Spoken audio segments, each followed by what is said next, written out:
Greetings, everyone. Pete Pardo here from Sea of Tranquility. Welcome to day 7 of our favorite guitar Riff-Masters of all time. We've got 6 days in the can already.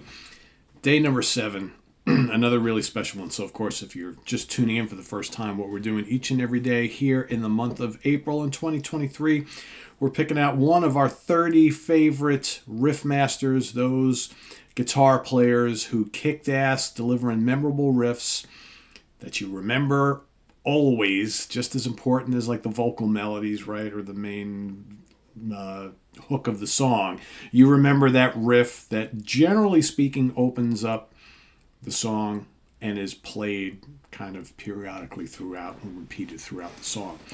So could be any genre of music, right? Doesn't really matter, whatever floats your boat. Heavy rock, hard rock, heavy metal, classic rock, blues, prog, whatever it might be, as long as there are memorable riffs, okay?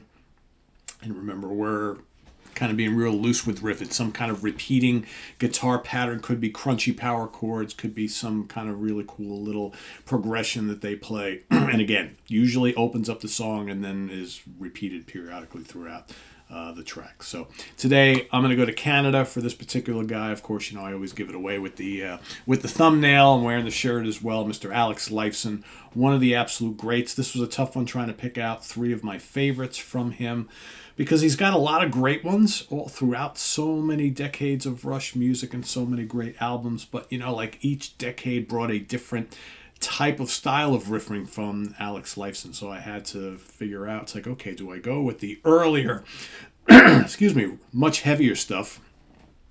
Do I go with the 80s, which is more these kind of like clean chords with lots of chorus and effects and things and just kind of like very, very different?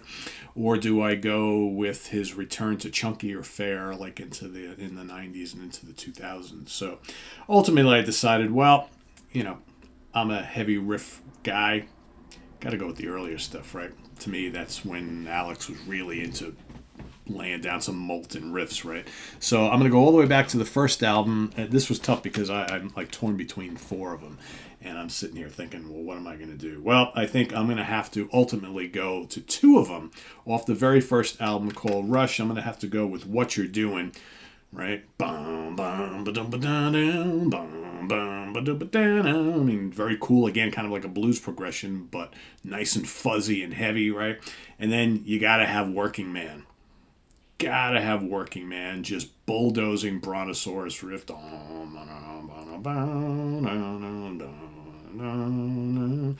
That's always been one of my favorite Alex Lifeson riffs. You know, he really was laying them down hard and heavy on this very, very first album. So I definitely wanted to pick those.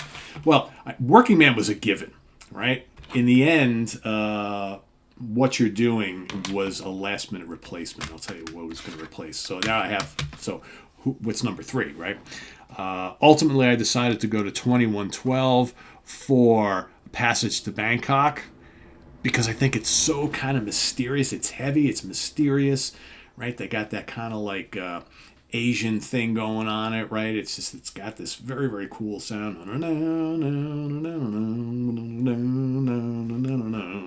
It's very cool, you know, and then the little it's just awesome stuff. So I decided those are the 3 I'm going to ultimately go with: Passage to Bangkok, What You're Doing, and Working Man. But the one that kind of got nosed out, and it's actually one of my favorite Rush songs of all time, was Anthem from, of course, Fly By Night. And the reason why I ultimately decided not to pick Anthem, because it's like Anthem's got all these kind of like shifting riffs and things it was hard to pinpoint just like the one main riff, you know, because there's the opening and then the next, and that's kind of a really cool riff. Then there's the next barrage of riffs, and then the second barrage of riffs repeats more during the song. And I was like, you know, ultimately the whole song is just one miasma of these different riffs that kind of collide and go in all sorts of different directions. So, you know, when you really, really think about it, ultimately Anthem is probably his greatest riff song of all time because it's got so many cool ones. But I kind of discounted it because I think it sort of, but doesn't really have the one main one that really impresses on you and really sticks with you, unlike 3 that are on these two albums, which you always remember, right? You always remember. So, but that doesn't make Anthem any less great. Like I said, I'd argue that that's one of his greatest overall collection of riffs in one song that you'll ever hear. But there's so many great ones, right? Limelight was in the running too. I almost picked Limelight from Moving Pictures. You could argue that the opening to A Spirit of Radio, right? There's that. There's so many other ones, Across Hemispheres and Farewell to Kings. No, that's another good one. Title track to Farewell Kings. Excellent stuff. And you can even go, later on into the 80s and 90s and whatnot. So, but yeah, those are my 3 top favorite riffs from Mr. Alex Lifeson from the great band Rush. Let us know if you want to play along with my picks. Let us know what your 3 favorite riffs are from Mr. Lifeson, as well as your player for today and your favorite 3 riffs from that particular guitarist. So that's how we play along each and every day. So stay tuned tomorrow for another one. As we march our way to day 30, we're going to be looking at our favorite guitar riff masters of all time and picking out our favorite riffs all month long. So thanks for watching. Visit us on the web at www.seaoftranquility.org. We're on Facebook, we're on YouTube, all together, all the damn time. Please subscribe if you haven't already, and click on that notification bell so you get alert of all of our content as it posts. And please do hit the like button before you leave. Also, we have the links below to our Ko-Fi page for channel donations, as well as our merch page for all sorts of cool Sea of Tranquility gear. We've got tons and tons of stuff over on the merch page. So go check that out, see all the latest developments and all the latest releases and t-shirts and hoodies and hats and caps and all that sort of thing. We've got a myriad of different logos and things for different shows and all that good stuff. So thanks everybody for watching. Stay tuned. Don't touch that dial. Martin Popoff and I are entering into the Funhouse in just a little bit. So that's coming up later this morning. Also, we have shifted our 4 Fusion Friday show. It's still going to be today, but instead of having it in the morning, because I know it's a lot to try and catch up with 2 hour-long shows first thing Friday morning, right? Because we're all working and all that kind of stuff. So we're going to move the 4 Fusion Friday show to a primetime premiere, just like most of our other panel shows, right? We're going to kind of get with the program here. So 4 Fusion Friday will be airing tonight at 8 p.m. Eastern Standard Time.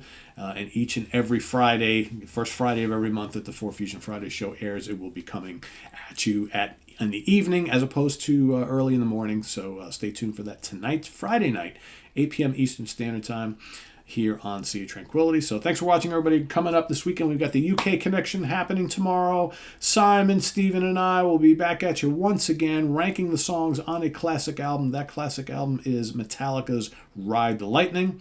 That is coming up tomorrow. And then on Sunday, I will be ranking the albums of the great Swedish heavy rock band November. So that's happening on Sunday. So thanks for watching, everybody. I am Pete Pardo. See you soon with more stuff, and see you at the Funhouse in just a little while. Take care. Bye-bye.